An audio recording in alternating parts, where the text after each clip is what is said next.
success. And the title of this webinar, as well as the title of the book to come, is in fact Get Over Yourself, which seems a little harsh, but we're going to jump into why I think it is so essential to, when thinking about delegation and better leadership, to first really challenge ourselves. As you can see, joining me is Sam Nesbitt, one of my partners at Apprentice and our head of sales at Apprentice. Sam, tell us a little bit about yourself. Hello, everyone. Yes, so very briefly, I began as an apprentice myself. I was Dave's apprentice. And from there on, I built up the sales team, and I'm really looking forward to, because even as a leader myself, I can learn a lot about delegation. And starting a business with Dave, I can tell you that delegation played a very key part in our ability to grow. So really excited to learn and also be with you today. Fantastic. Sam, some folks mentioned that chat is disabled. So if you're able to enable the chat, that would be great. We want people to be able to post questions, comments, tell us where they're from in the chat, ideally. I think you probably already know a little bit about me, but just in case you don't, I'm a New York Times bestselling author of 4 books, serial entrepreneur, sold my first company, Likeable Media, last year. Have a number of other companies, including, most relevant for today, Apprentice, which is a platform that connects business leaders with rising stars from the top schools in the world to help them with a wide variety of pivotal projects in operations, data analysis, marketing, and sales to help move the needle and help grow their businesses. So what we're going to focus on today, we are really going to dive deep into the mental, psychological aspects of delegation and leadership, why trust and fear are likely holding you back, and what to do about it, how to let go and start to delegate better, as well as a little bit of tactical 4 tools that we have found most effective in the process of delegation and leadership. I want to start off by saying that in my experience, I have mentored and coached and worked with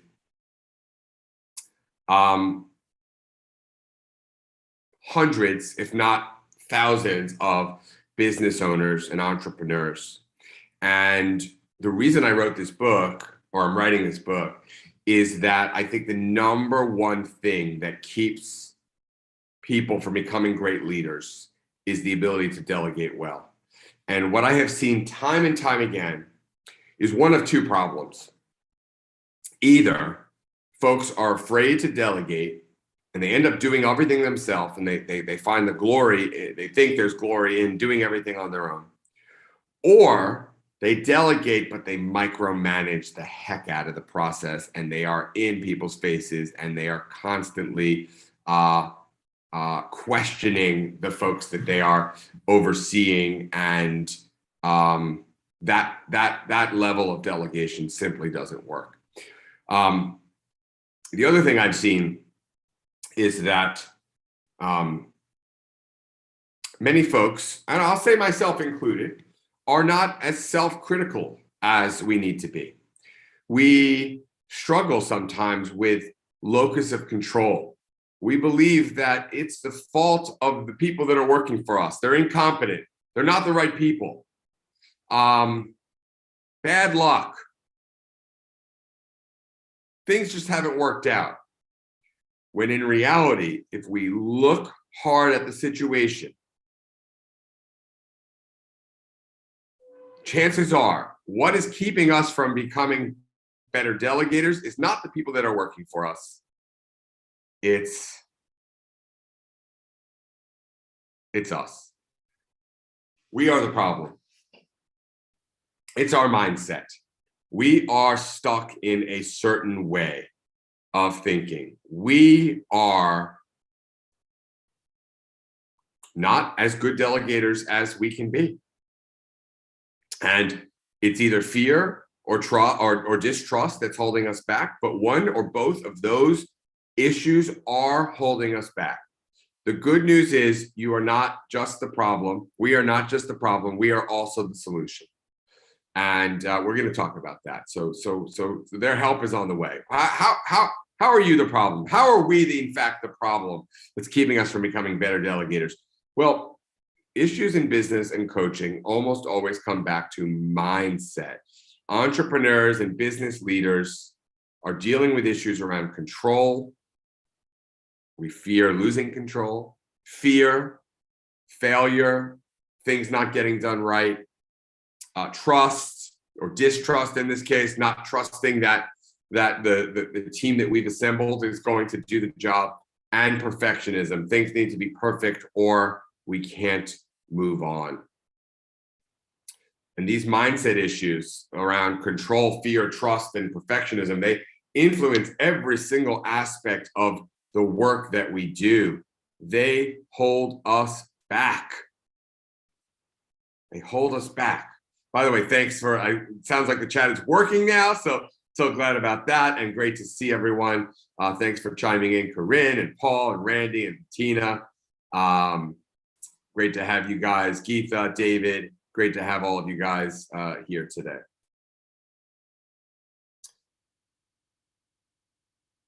So mindset issues influence every aspect of the work that you do, from hiring to pricing to sales to marketing to operations to analysis to your growth. Whoa. So it's time to get over yourself. It's time to get that mindset into better gear. You're the only one holding yourself back, but you can absolutely turn fear into courage. Here's an example that Sam will walk us through. You might have to go through all the slides so I can see it, but I'll give you an example of Arnold. Arnold went to Dave and he wanted to hire an apprentice. He had a printing business, but he realized times have changed, the industry's moved, and he needed to significantly update his website and embrace social media in a meaningful way. The problem was Arnold had significant concerns, significant fears, significant limiting beliefs, that he was afraid of his business going under. He was afraid of using resources, using money, investing his time, and it all going to waste. But most importantly, he was afraid they would hire the wrong person and they wouldn't get the job done. I hate the way that Google Slides does this. It sort of goes through it again, but that's okay. So here's a great quote. And this is a quote from Dave's new book. So we really are getting a really nice sneak peek and preview. So spoilers ahead. All of the delegation in the world to the most brilliant person in the world won't make a difference if we are operating out of fear. So I said, it sounds like you have a lot of fear. I'm not ready to give you an apprentice until you can come to terms with that and let it go. You mean I can't hire somebody to take on work on my website and social media? You can, but you have to let go first. So after a few coaching sessions from Dave, they were able to get to the root of those fears. He accepted his fears and was able to let them go. He did, in fact, hire an apprentice for his website and social media. And out of fear, he still had a lot of fear, but he was able to recognize that fear throughout and act in the face of it. And that is the definition of courage. That's right. Thank you, Sam. And the thing is, we all have fear. I am not here to say that by the end of this webinar, you're no longer going to be afraid, because that is not true. You will still be afraid. You will still likely have a lot of the fears that so many of us leaders have about things won't get done right, or I'm going to fail, or it's not going to be perfect, or I'm going to hire the wrong people. These fears won't go away, but it's the acting in the face of the fear, it's the letting go of those fears that will allow us to have the courage to take action and move forward.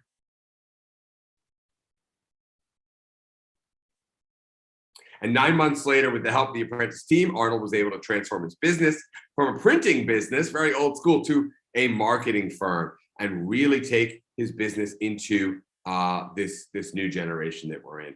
My question for all of you watching today, live or the video recording, because yes, we do record it. So to answer many of your questions, we are recording for you.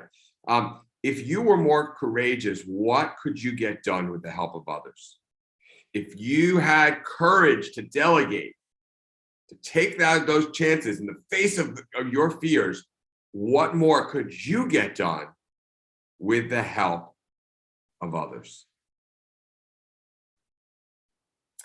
Delegating well requires courage. What's the scariest part about delegating for you?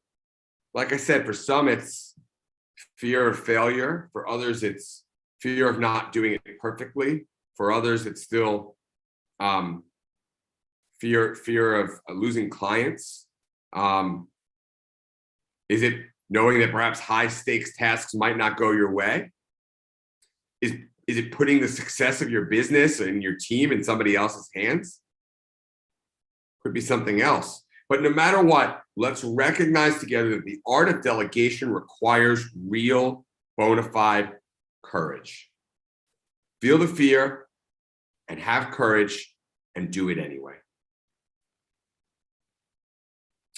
Let's talk about turning doubt into trust. Trust is also, if there are two mindset issues that hold us back more than anything, it's fear and distrust. And we all have trouble trusting others to one extent or another. Trust is earned. We don't have to expect to blindly trust a stranger right off the bat. But every time you give somebody a task or a project or division of your company, if you are a CEO of a large company, it requires some level of trust that they're going to get the job done. When it comes to mindset, dealing with trust issues is just as essential as dealing with fear issues. So let's talk about Harry, another example. He wanted to hire an apprentice, but he had serious doubts about the ability of a college student to get the job done. And we do see this quite a bit. How in the world can I trust an important part of my business to a college student? I mean, they're just 19, 20 years old. My coaching was start small. Trust is earned, and it's earned over time, and it's earned over experience. Just like when you go on a first date with someone, you don't trust them to get married. You start small. Maybe you're not even starting a dinner. Maybe you're just going out for coffee. Then you step up to lunch. Then you have dinner. Then at some point in the relationship, hopefully you do the whole weekend sleepover thing. And yes, eventually you get engaged and you get married. It's the same thing when delegating. Start small. Start with a coffee date. In this case, we assigned the most basic of tasks first. And after Harry's apprentice, Gwen, completed that task, she earned a little bit of trust. Harry said, okay, I'll give it a shot. Why not? And guess what? As each task was successfully completed, Harry was able to trust Gwen a little bit more, trust apprentice a little bit more. And within 6 months, he ended up assigning Gwen one of the most important projects, if not the most important project of his life, securing financing to keep the business alive. Great news, by the way, she was able to secure that financing, a $1.6 million loan, and he did keep his business alive thanks to Gwen and the team at Apprentice. So very, very proud of that case study. Here's the trust equation. It's quite simple. Start small, have someone start to earn your trust, and give yourself more and more of a reason to trust them by giving them more and more to do. It doesn't have to come overnight, but it does have to come if you are able to delegate well eventually. In other words, what holds a lot of people back is that they are never able to fully trust folks. They've been burned before. And I understand what it's like. Trust me, I promise you. I've been delegating for a decade and a half in building 4 or 5 businesses. And every time I delegate something and they fuck it up, that erodes a little bit of trust. That's a reality. And the sort of trust equation is not linear. It's bumpy. And sometimes trust is eroded to the point where I need to move on, right? Hire slow, fire fast. We'll talk about that in a little bit. But ideally, along the way, I'm giving folks enough of an opportunity to earn trust that, yeah, maybe once in a while folks will mess up, but I continue to empower them truly and stay out of their way. This is where delegation goes awry. Give them a chance, coach them to success, but stay out of the way. And I can trust them more and more to the point where now I'm able to build businesses where I sit back and write books and do webinars and my team does all of the work. And that's a beautiful thing that I consider myself very, very fortunate to be able to do, and something that I want for all of you. I want to give you that gift of being able to trust folks to the point where you can delegate to them and walk away and just see the great results. Remember, you are not trusting them to do the things the same exact way that you would. In fact, I can guarantee you that if you empower folks correctly, if you trust them, they're not going to do things the way you would. They're probably going to do things differently. But isn't that okay if they end up getting the job done? Isn't that okay if they end up with similar results? Isn't that okay if they learn and grow along the way and improve? The thing is, you might be surprised. Somebody might end up doing things differently and actually better than you. Actually, Daphne just jumped into the chat. Sometimes they do it even better. It's so true. And you'll never know that if you insist that they do it your way. You'll never have that opportunity to actually have folks do things better than you if you are so focused on them doing things perfectly. Keep that chat coming. Of course, I will look from time to time. Don't want to get too distracted, of course, from giving you guys this content, but keep jumping in anytime with questions, with comments, with thoughts. I appreciate it very, very much. And it's great to have everyone on this live webinar. Let's talk about perfectionism and turning that into higher productivity. Another thing that holds people back mindset-wise is the need to be perfect. But perfect is the enemy of good. And there's basically no such thing as perfect. I'll give you an example. In my career and in my several businesses, I have probably overseen, at least from a high level, website builds. Let's see how many. Maybe 20 website builds. On every single one of those 20 website builds, the same week that the new website launched, we had changes. Every time. There's no such thing as perfect. Never, ever.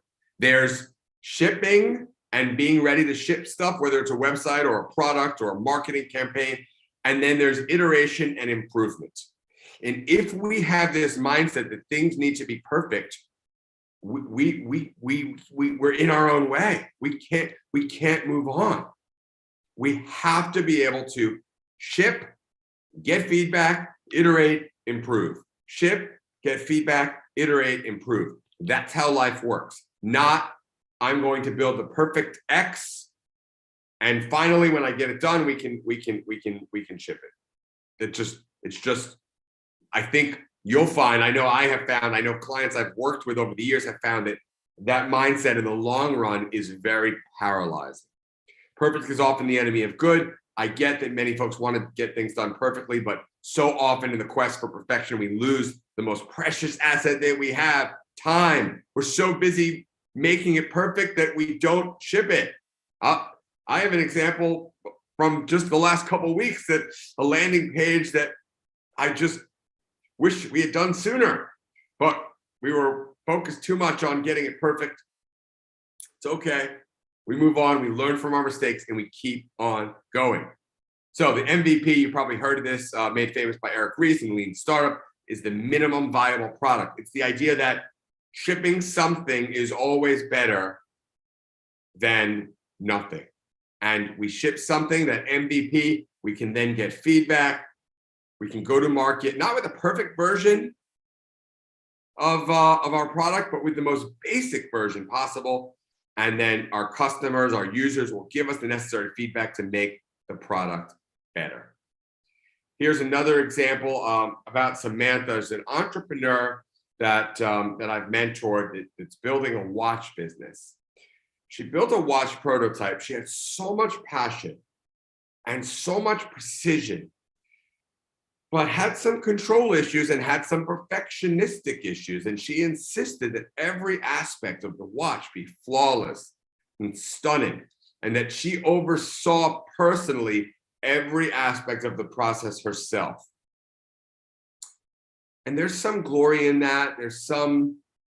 That is serving some sort of psychological need for her. But what's the downside of it? The downside is that it took 2 years to develop. And yes, the final product was beautiful, astounding, amazing. But how much more could have been done with that business if instead of taking 2 years to develop, it took 6 months to develop, and got feedback from the market to improve it and gave other people a chance to oversee the product? Could it have been 80% as good in 25% of the time? Yeah, sure, she said. But it wouldn't be perfect, and I wanted it to be perfect. But maybe could you have iterated and made it perfect faster if you had gotten feedback a year and a half ago from your customers, I asked. Until that moment, she did not realize that perfect is often the enemy of good. You do not need perfection. You need good. Maybe you need great, but even great is far from perfection. Why am I bringing this up now? Because when we have an idea in our head of the perfect outcome, it's harder to delegate a task to somebody else. When we have when we know only perfection will do, we struggle. And let me use that example of this landing page we created. I delegated it, but I could have done a much better job of being very, very specific in what I wanted. And had I been more specific, had I given more clarity, it would have been easier to create not a perfect outcome, but a better outcome faster. It's just impossible for folks to get the job done to our satisfaction when we expect perfection. But instead of expecting perfection, if we can stress speed, if we can stress efficiency, if we can stress that minimally viable product level, then we can learn, iterate, and improve from there. So many of us have such high expectations, and while on the one hand that's a good thing, on the other hand that can be a limiting thing. And sometimes it's better to have lower expectations and work from there and get something out there and then get some feedback and move forward from there. Because as I mentioned with the websites, and again, I've seen this with every single website I've ever built, outcomes will require continuous improvement anyway. You know how many edits I go through and my team goes through when I write a book? 4, 5, 6 edits. The Art of People, we had 6 editors working on it, in addition to me. See if I have a copy. I wanted to give away a copy here, but I'll give away a copy. I don't have one in front of me though.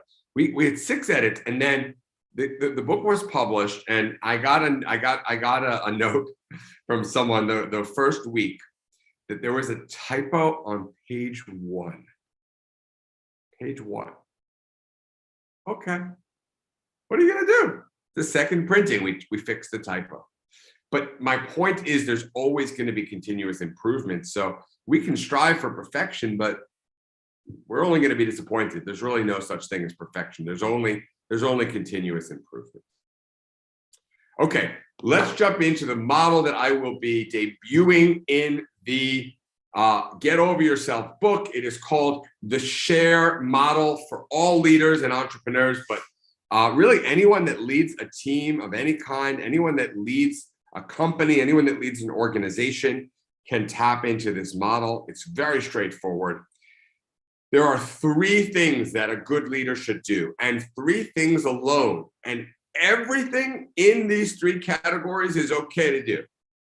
But anything and everything outside of these 3 categories is worth delegating. You can delegate to a wide variety of different folks. You can delegate to an employee, a contractor, Upwork, Fiverr, a company like Apprentice, of course, and we'd be delighted to have you delegate to us.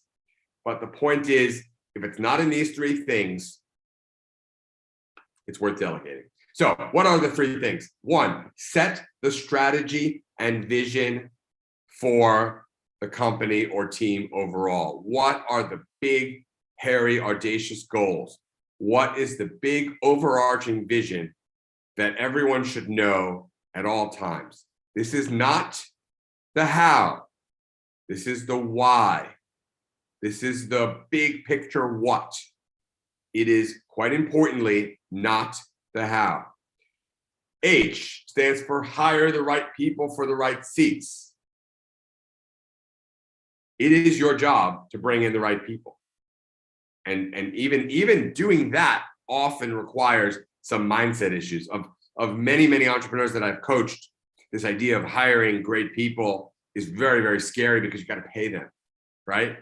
Hire the right people for the right seats. That includes hiring vendors like Apprentice or an agency or a consultancy. But bottom line is, set the strategy and vision, hire the right people, and make sure they're in the right seats. And then third and finally, make sure you have access to enough money and resources for the team to accomplish your vision. You got to make sure there's money in the bank. You got to make sure that the team has everything they need to get their job done. If you don't do that, then it's not on them, it's on you, right? So if I hire a head of sales, but I don't give them a budget, that's my fault. If I hire a head of marketing, but I don't have an advertising spend that I'm committed to, how can they get their job done? So set the strategy and vision, hire the right people for the right seats, access enough money and resources for the team to accomplish your vision. Or when a task comes your way, when a project comes your way, when an opportunity comes your way, ask yourself, is it one of the above items? Is it directly related to setting the strategy and vision, hiring the right people for the right seats, or accessing enough money and resources for the team? If it is, awesome, you can do it. If it's not, got to delegate it. And that comes down to E, empower the right person or entity to get this task or project done. Understanding and utilizing this model will absolutely help you become a more effective delegator and, more important, a more effective leader. You can really only do tasks and activities that truly fit into the first 3 categories as defined by the S, the H, and the A, and everything else can be delegated and must be delegated. And it's really easy to cheat. I've seen folks try to cheat this system and say, well, but maybe I think I can, this is really important. This feels really important. I think it's kind of related to one of these 3 things. Everything you do, here's a reminder. Everything you do that's not the S, the H, or the A is taking you away from your ability to rock out the S, the H, and the A. So think about it that way. Every time you're doing something menial, something extra, something that maybe feels important or urgent at the time, but really isn't, you are not focused on the most important 3 things to get the job done, to accomplish your goals. So you have to be able to empower folks and delegate everything else in order to focus on the S, the H, and the A. Really, really important. Ultimately, you have lots of freedom over who you can delegate it to. It could be an employee, it could be a freelancer, it could be a consultant, it could be an intern, it could be an apprentice, it could be a vendor. You just can't do it yourself. You have to get over that fear and that trust and give somebody else a chance to get this work done for you. So quick review of the aspects of the S, the H, and the A. I do want to give everyone a little time for questions at the end. And we also have a grand prize we're giving away to one person that's watching live, so stay tuned for that.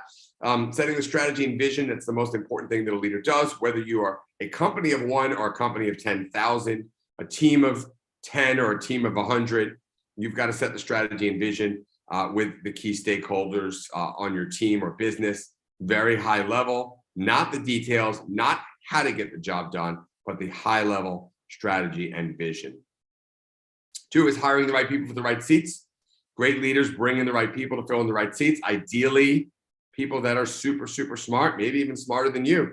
You've probably heard the adage, hire slow, fire fast. It's essential to hire great, smart, coachable people. 2 things I look for most often in people that I'm hiring are they're smart and they're coachable. They're able to listen and learn from their mistakes and continuously improve. Once hired, part of your work is to make sure that the people that you've hired are still the right people for the right seats. Circumstances will change. Many times, businesses outgrow people, or people outgrow businesses, or people change.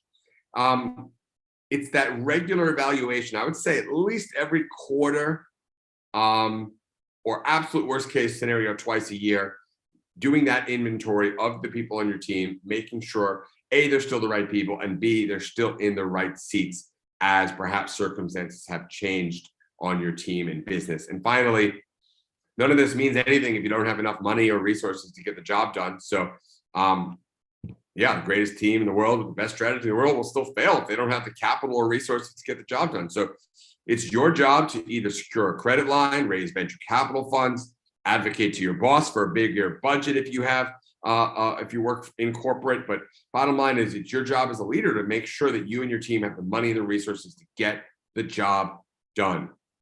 Fundraising is something that most people do not enjoy, but it's a necessary evil. You need the money to get the job done. And finally, of course, if one of those tasks, if the task in front of you that comes your way, and I know we all get many, many tasks thrown our way every single day, I turn to my model and I check, is it one of those 3 things? Is it the S, the H, or the A? And if not, I remind myself I can delegate it. I can empower the right person on my team to get the job done. And if I don't have the right person on the job, I go back to H, got to hire the right person on the team, or find the right vendor, find the right resource to help get the job done for me. Many, many cases we cheat here. I've seen a lot of folks say, well, what if it's very small? Can I just do it myself? It seems like more work than is necessary or required to delegate these small things. Here's the thing, I hear you, but those small things add up. And one small thing turns to 2 small things, turns to 10 small things, turns to 100 small things. And then all of a sudden, we don't have the bandwidth to focus on the strategy and vision and the H and the A. So even if it's a small thing, it's probably worth delegating it and empowering the right person to get the job done. And I use the word empowering very, very intentionally here, because great leaders are not managers, they're coaches. They're coaches that assign a task and they coach the person to success on their own terms. The key to great empowerment is not to micromanage, but instead to have the trust and faith in the person that you assign the job to get the job done. Look, you hired them presumably because they're the right person for the right seat, and now is a great opportunity for them to start to demonstrate that to you. You are the solution. I mentioned earlier that we're the problem, but good news is you are also absolutely the solution here. It's simply about finding a system that works. One thing I like to recommend is to go on vacation, literally.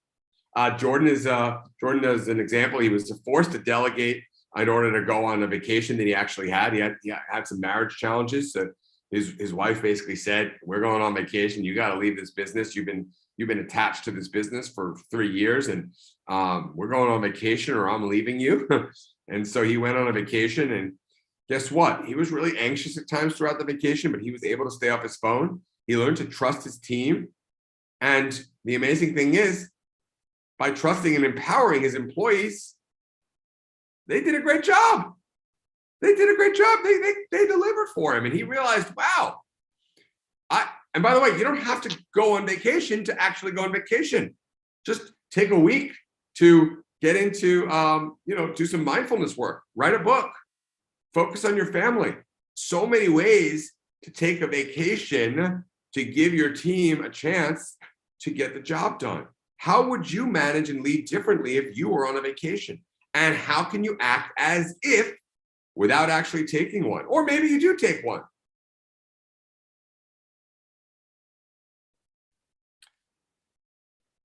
Got to find a system that works for you. You test, you get feedback, you improve the cycle. Kristen wanted so badly to make her life as a small law firm owner easier, but system upon system upon system, she found that it was only getting harder. The bigger problem was that she was micromanaging her contractors rather than giving them the systems and letting them figure out how to make it work best for them. She was able to focus on one system and one contractor and really empower that person to run with it. She started caring less about how the work was done and more about who could get it done well. This is that test, feedback, improve cycle. Remember, guys, nothing will ever be perfect, but everything can always be improved incrementally.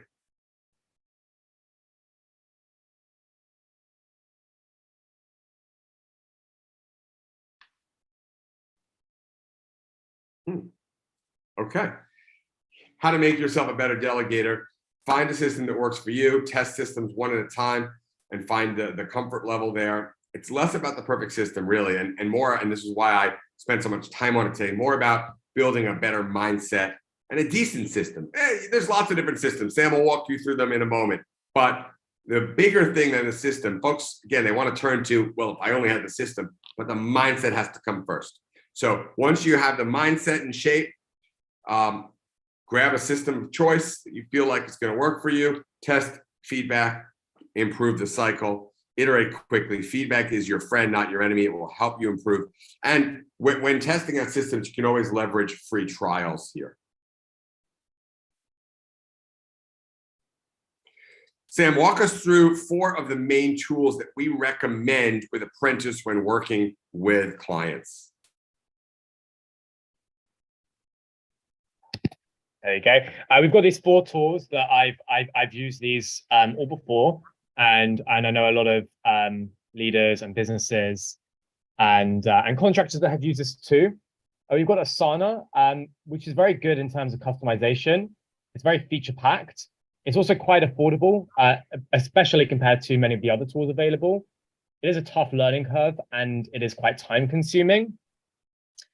You've got Google Docs, which is your most basic version. And I say Google Docs, I mean Google Docs, Google Sheets, general Google Suite.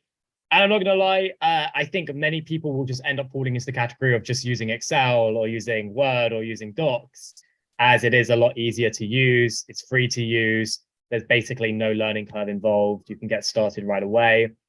Of course, it lacks the advanced features. I will challenge this and say that you can actually get pretty advanced with Google Sheets in terms of extensions and other ways of utilizing it. But that can in itself be quite time consuming. Monday.com is, in my opinion, basically the same as Asana in terms of functionality, but it does have some really good integrations. It has time tracking built in. So if you are using employees or contractors that are working remote and you want to see how long a task takes, very good for project management. They are hard to keep track of, and it can be very expensive when you have a high number of users. But if you're using it for 1 or 2 users, it can be very, very cheap. Then you've got Trello, which is very, very easy to get started and has a really, really nice and user-friendly interface. But it can be very notification heavy. It lacks the advanced features, and the notifications can get really, really annoying. Thank you, Sam. It's simply about finding a system that works for you. Remember, what makes a great delegator, active listeners, defining expectations well, treating your employees or your vendors as partners, and truly empowering them. Finding greatness in everyone. I mean, sometimes it's more challenging than other times, but I really work hard at giving my people a chance and finding the greatness in them. And really, everyone has an opportunity to shine. And if they're in the wrong seats, that's not their fault. That's my fault, right? So it's my job to put the right people in the right seats. If I'm unable to find greatness in them in this seat, maybe they should be in another seat, or maybe they should be somewhere else at a different company. That's okay too. It's where hire slow, fire fast comes through. Great delegators are resourceful and they give valuable feedback. They're also excellent at time management. Wasting time is a big, big thing here, guys. I see it all the time. And we all have 24 hours in a day. And yet it seems like some people are able to get a lot done, a lot more done than others. They're really good at time management. They don't waste time. They don't take 30-minute meetings when they can get it done in 15. They don't take meetings with every random person that wants to meet with them. They think through those types of decisions. That is really important to becoming a better delegator and a better leader, is modeling that for others.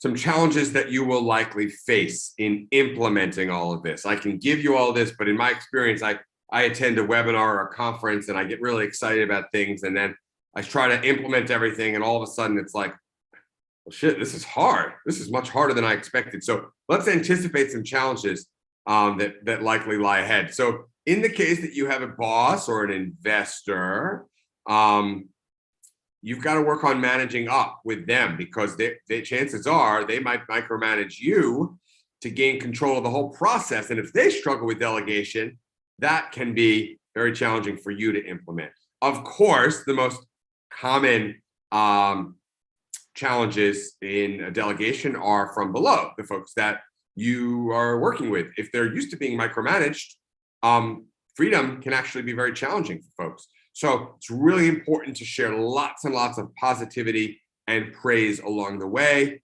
and to give the folks that you are delegating to, your vulnerable feedback that you're working on this, and you're going to work on trust, and you're going to work on letting go. Like be upfront with folks. I think it's really important, and continue to hire slow, fire fast. If you know right away that the person can't do the job, that's okay. Just move on. Just move on. Because otherwise, if you sort of like keep them on the job and keep trusting them, you're only eroding your future ability to delegate, right? Like if somebody isn't right, it's best to move on. Otherwise, it's going to get harder and harder to delegate to the next person that you hire, right? Like when we get out of a bad relationship, it's hard to jump right into another relationship. It's the same thing with delegation. If the person isn't right, it's going to be hard to delegate to the next person. So best to cut bait as quickly as possible and move on. Most of all, the biggest challenge, of course, comes from within. And that mindset of fear and distrust is almost always lingering. It's waiting to creep back. And that's okay. The most important thing is that we recognize those voices when they come.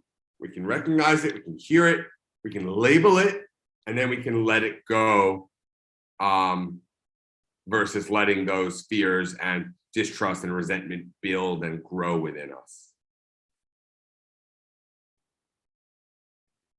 Okay, we're about to give away a grand prize. Take your questions, wrap this thing up. But in the meantime, Sam, tell them about this really cool opportunity that we've created. Absolutely. So for anyone that was on this webinar, or for anyone that you can refer and use this webinar when they join the meeting, we are offering 50% off of your first month. So go and head over to apprentice.chat to learn more. But a very, very brief description of what we do at Apprentice and how that will help you delegate. We provide a team of rising stars, so college students at the top schools, Ivy League schools, that are going to be working at McKinsey, JP Morgan, Uber, Facebook. In a year or two from now, you can get access to them for a much lower cost. And you can do that by learning more at apprentice.chat. Or learn more at chooseapprentice.com. Awesome. Thank you so much. We have time for a few questions here, guys, so feel free to post them in the chat. Any questions that you have, I am delighted to answer them. If you have any questions as a follow-up, I will give you my email as well. It is Dave. You can see my messages, hosts and panelists. I don't know if you all are panelists, but it is Dave at chooseapprentice.com. Maybe again, post as well. And I'm going to give a copy of Art of People, 11 Simple People Skills that will get you everything you want to one person that posts in the chat in the next couple of minutes. So if you have a question, post it in the chat to enter to win. If you don't have a question, you have some feedback. If you learned something, post one thing that you learned, post one insight, maybe post one critique if you want. Feel free. Anything you post in the chat will qualify you right now to win a free copy of The Art of People, 11 Simple People Skills that will get you everything you want. We will choose a winner in just a couple of minutes. Okay, Mindy's asking, do we work with nonprofits at Apprentice? Yes, we do. We have a special nonprofit rate as well, so feel free to reach out. Some of the most important work that I have done over the years has been for nonprofits. Big fan in general of the model. Randy's asking, how do you rank the tasks that you need done, or should you get different people with different skills? That's two questions for sure. I love this question, and this is a good feedback because I will be including this in the book and probably should include this in future webinars. I do this is some good live work here. I'm going to take my video off. I mean, my virtual background off so you guys can see my office, home office here. Oh, door open. So nobody answers. Whoa, okay. So I do this fun fact. If anyone can guess who I'm holding hands with in that picture behind me in the chat, I'll give you all three copies of all three books that I've done. Likeable Social Media, Likeable Business, and The Art of People. If you guess who I'm holding hands with in that picture behind me. I do this chart, urgency on one axis and importance on another. So I take this chart, and when I see a task, the way I rank it is in urgency and importance. And of course, the most important tasks go high urgent and high importance. High urgency, high importance. The next most important tasks are low urgency, high importance. And these are often go to the wayside versus high urgency, low importance. The high urgency, low importance, it might feel urgent, but if it's not important, better to let it go. And then, of course, the tasks that are low urgency and low importance go to the very bottom of the chart. So you have urgency and importance. Take a task. Is it really urgent? Is it really important? If the answer is yes, then that goes to the top of the priority list. And if the answer is no, put it in the right spot and use that. Now, the second question you asked me was, should you get different people with different skills? Yeah, different, in a nutshell, I always want the best people to be doing, it's the right people in the right seats, right? So if I realized that apprentices were really, really great at high level tasks, but not great at scheduling. So I hired a virtual assistant to do my scheduling. And I have apprentices do my presentations and my spreadsheet analysis and my social media.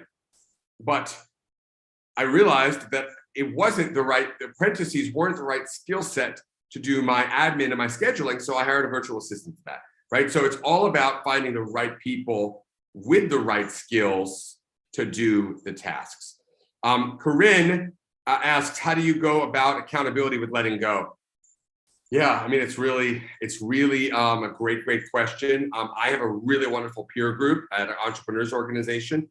I'm a very, very big fan of peer groups. So because you can't have your employees hold you accountable, you can't have your team members hold you accountable. So I'm a big fan of peers, of having an accountability partner that is ideally a peer, so a fellow business owner, a fellow fill in the blank, depending on CMO if you're a CMO. Thank you for your feedback, Daphna. And it looks like others are guessing or wanting hints. Well, see, it's a hard question. I didn't design it to give the prize away necessarily. Okay, I'll give you one hint. The picture was taken in 2001 when I worked at Radio Disney. Picture was taken in 2001 when I worked at Radio Disney. And of course, Tony Robbins, Michael Jordan are incorrect. So I'll give you guys one more chance. How do I pull myself in full screen? Not whoa, this is fun live TV. I will, I guess, stop sharing. So stop sharing. Sam, if you want to stop, oh, there you go. Sam's setting it up. So highlight the video. We'll go like this. I'll give you guys a sneak peek in my office, up close and personal. Never been done before in a webinar. Here we go. But I'm only going to give you a few seconds because this is kind of awkward. In the meanwhile, Bettina is asking, do you use a formula for giving performance feedback to an employee when there needs to be improvement? Yes, my formula is a praise sandwich. So praise, one thing they're doing really well. Feedback with I statements and experience share. Instead of making it about them, I make it about me and experiences that I've learned along the way about how to do the job better. And then I close with more praise and affirmation. Feedback is very, very rarely well received. And the praise sandwich developed by Carnegie is, in my opinion, the most effective model for giving feedback. And this is very exciting. Corinne, wait a minute.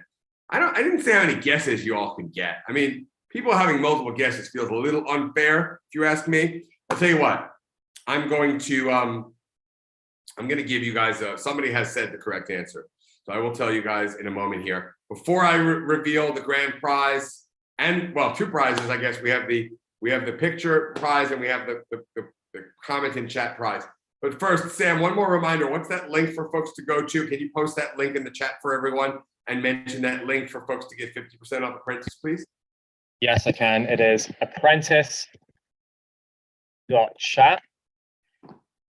And there you will meet with someone from our team. We'll do a free consultation, and also if you just want to chat with someone from our team and get any advice or coaching or around anything in your business, we're all about good karma. So just schedule that time anyway, and we would love to connect, love to chat, love to hear what you guys are doing in your business. We always enjoy those conversations. So please use that link as you would like.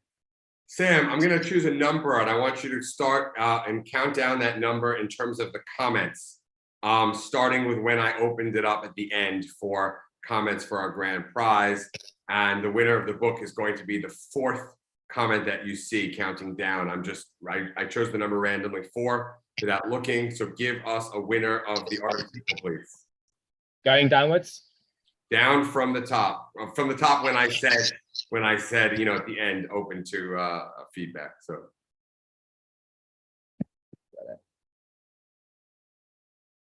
While we do that, I will tell you that the grand prize winner, who successfully identified Justin Timberlake, is Corinne. Now, Corinne, you had a lot of guesses, but I'm going to tell you what, I'm going to give you the prize anyway. So Corinne, send us your address. I will get you all 3 copies of that. And yes, that was Justin Timberlake when he was with NSYNC. And yes, that the only thing missing from that picture is the look of horror on his face when he realized there was a man hand pulling down on him in a sea of teeny bopper girls. But it was a fun day. Congratulations, Corinne. And Sam, the other winner? It is also Corinne. Also Corinne! Give me another winner then. I'm going to go one down below, which is Daphna. Daphna, congratulations, Corinne and Daphna. Daphna, send us your information. We will get you a copy of The Art of People. Until next time, guys, good luck with delegation. Have a wonderful rest of your day. Thank you so much for spending your time with me today. Bye for now.